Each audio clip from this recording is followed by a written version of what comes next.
जो इस क्षेत्र के लिए विकास कार्य हुआ है, कितने बजट से ये पुल बना है और क्या इससे सुविधाएं होगी और कितने एरिया के लोगों को इसका फायदा मिलेगा? ये जो बुनतर का जो ब्रिज है, आप जानते हैं कि बहुत लंबे अरसे के अंतराल के बाद ये, क्योंकि बीच बीच में ये कभी टूटता रहता था, एक वैकल्पिक व्यवस्था थी लगभग 3 दशक से। मुझे खुशी है कि माननीय मुख्यमंत्री ठाकुर सुखविंदर सिंह सुक्खू जी के आशीर्वाद से केंद्र के जो CRIF का जो पैसा है उसमें हमने इसका प्रावधान किया और ये 5.5 करोड़ का ये पुल बन के तैयार हुआ है और डबल लेन ब्रिज है।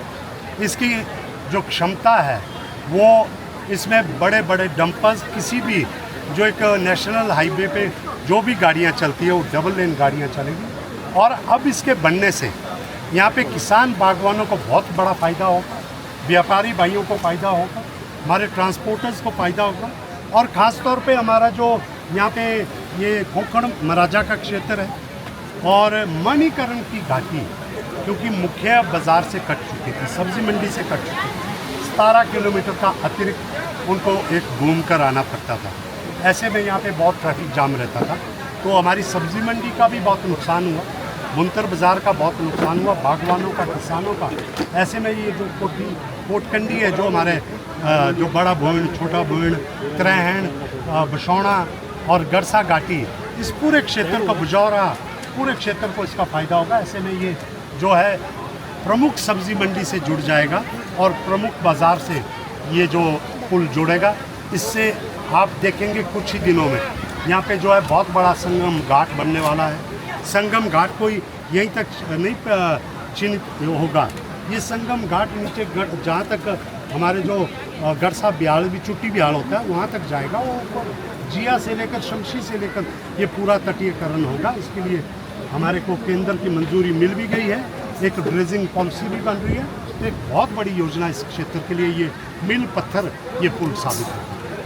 सर, बिजली महादेव रोपवे को लेकर जो प्रोटेस्ट हुआ है उसको लेकर आप क्या कहना चाहेंगे, क्योंकि बातें बहुत सारी निकल के सामने आ रही हैं? देखिए, आपके सामने ये बात जग जाहिर है कि 2018 में उसकी जो NOC दी गई, उसके बाद किन किन नेताओं ने उसको अपने चुनावी घोषणा पत्र में उसको डाला।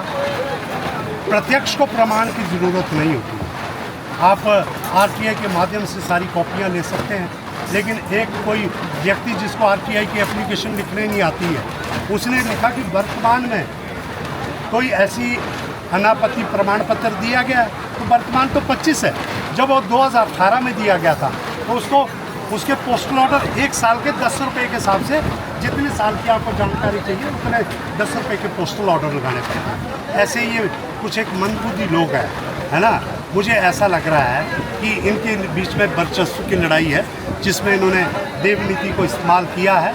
ऐसा कुछ नहीं है, मैं भी देवनीति का व्यक्ति हूँ। अगर कुछ बात होगी तो कारदार संघ के माध्यम से हम जो एक सबसे बड़ी संस्था है ज़रूर बात करना चाहेंगे, लेकिन एक बहुत बड़ा प्रोजेक्ट है जिसके लिए हम कतई भी नहीं चाहेंगे। मैं पहले भी कह चुका हूँ कि 1% भी जो देवता कहेगा उसके बाहर नहीं जाएंगे हम, लेकिन जहाँ पे संभव हो उस काम को हम करना चाहेंगे जो इस क्षेत्र की भलाई के लिए हो।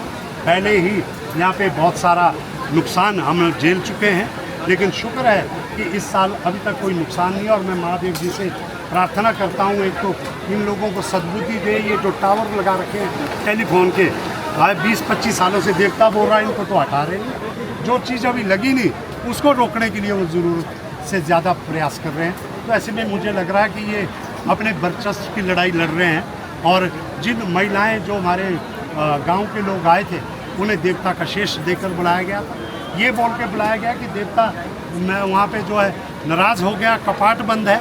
आज के दिन में कोई कपाट बंद नहीं है। ये भी एक मीडिया के माध्यम से भ्रम फैलाने की कोशिश की है। जा रहे हैं वहाँ, कोई ऐसा रोक टोक नहीं, वहाँ लिखा नहीं है कि टूरिस्टों को निषेध है जाना। आज भी टूरिस्ट जा रहे हैं, सड़क के रास्ते से जा रहे हैं। जो चल पा रहा है यंग जा रहा है, जो बुजुर्ग है वो नहीं जा पा रहा है, लग्जरी टूरिस्ट नहीं जा पा रहा है। लेकिन जाएगा वही बिजली महादेव जिसकी आस्था होगी। जिसको नहीं जाना, जिसको वहाँ नहीं जाना होगा, वो सोलंग नाला के रोपवे में स्कीइंग करने जाएगा। तो यहाँ पे सारे आस्था वाला व्यक्ति जाएंगे। ये तोड़ मरोड़ के बातें करना शायद जायज़ नहीं है, मिल बैठकर बात होनी चाहिए। राजीव घाट की अगर बात कर सकते, क्या बजट है, या जिस तरह से तो बड़े लंबे समय से अगर बात करें तो हम देख रहे हैं कि यहाँ पर अब वर्क तो नहीं हुआ है। इसका मास्टर प्लान बन गया है। सबसे पहली बात तो यहाँ से झोपड़पट्टी, जो यहाँ पे बड़े भारी सनातन धर्म के ठेकेदार कहते थे कि समुदाय विशेष के लोग यहाँ पे रहते थे, उन्हें बार बार जो मीडिया में तो बड़ी गालियाँ निकालते थे, लेकिन उनमें हिम्मत नहीं थी कि उनको कैसे यहाँ से निकाला जाए। तो सुंदर ठाकुर और हमारी सरकार ने मिलकर उनको यहाँ से इस इलाके को साफ किया। ये तो हमारी वचनबद्धता है, हमने कोई धर्म का प्रचार तो नहीं किया या उनको जाति विशेष से तो नहीं बढ़ाया। जो इलाके के लिए अच्छा था उसको हम कर रहे हैं। यहाँ पे बहुत खूबसूरत घाट बन रहा है, एसएसबी से लेकर शिव मंदिर तक। यहाँ पे गुरुद्वारा साहिब सामने है सिंह सभा, इसके लिए भी बहुत खूबसूरत बनेगा। ये सब्जी मंडी का क्षेत्र पूरा ट्रांसपोर्ट नगर में यहाँ पे बनाने वाला है। ये जो बेहतरीन यहाँ पे ट्रक्स लगे हैं, इनको जगह दी जाएगी और एक माननीय मुख्यमंत्री जी के आशीर्वाद से ब्लूप्रिंट बन रहा है, जिसे हम आपके साथ थोड़े दिनों में बरसात के बाद इस काम को शुरू किया। लाडा के चेयरमैन आप है सर, 4 महीने पंचायतों के बचे हैं और वो ये भी लग रहा है कि आप बहुत सारे बजट को जो है स्वीकृति नहीं दे पा रहे हैं। 4 महीने पंचायत के बचे हैं, कोई पर 4 महीने में दुनिया तो ख़त्म नहीं हो रही है। अगले पंचायतों के लिए भी तो पैसा बचना चाहिए। अब के प्रधान सोच रहे कि हम ही करते जाएं तो ऐसा नहीं होगा ना। अगले पंचायतों के लिए भी जब वो पुरानी एनओसी नहीं देंगे, मैंने सारे जितने एनओसी पुराना पैसा यूटिलाइज नहीं कर रहे हैं, पंचायतों के पास 20 योजनाएं मंजूर नहीं है।